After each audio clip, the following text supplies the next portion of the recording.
একই ধরনের কাজে নারী ও পুরুষের বেতন বৈষম্য থাকবে না বলে আশ্বস্ত করেছেন পরিকল্পনা মন্ত্রী আহম মোস্তফা কামাল।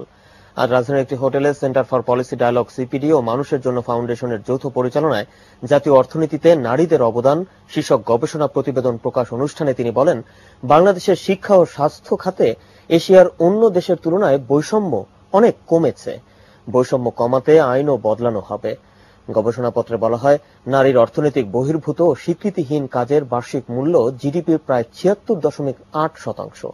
জিডিপিতে নারীর অবদান নিরূপণের ক্ষেত্রে অবৈতনিক কাজের মূল্যায়ন করতে জাতীয় হিসাব ব্যবস্থায় পরিবর্তন আনার সুপারিশ করা হয়। এছাড়া মজুরি বৈষম্য কমানো সহ প্রাতিষ্ঠানিক খাতে মজুরি ভিত্তিক শ্রমে নারীদের কর্মসংস্থানের সুযোগ বাড়ানোর কথা বলেন বক্তারা। আমাদের যে মিড টার্ম এবং লং টার্ম অবজেক্টিভস গুলো আমাদের সামনে আছে, সেগুলো ফুলফিল করতে গেলে আমাদের সমাজের অর্ধেকই হচ্ছে নারী। এদেরকে বাইরে রেখে কোনোভাবেই এই দেশের কোনো ইকোনমিক প্ল্যানার বা এই দেশের অর্থমন্ত্রী অথবা পরিকল্পনা মন্ত্রী সফল হবেন না। যে একই জবে, if it is the same job, এখন কে কোন জব করবে সেখানে আমরা কাউকে কিন্তু ফোর্স করতে পারি না।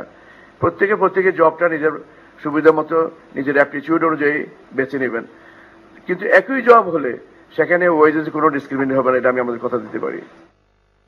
এবারে টিভিএস অ্যাপাচির সৌজন্যে বাংলাদেশ জিম্বাবুয়ে ক্রিকেট সিরিজের খবর।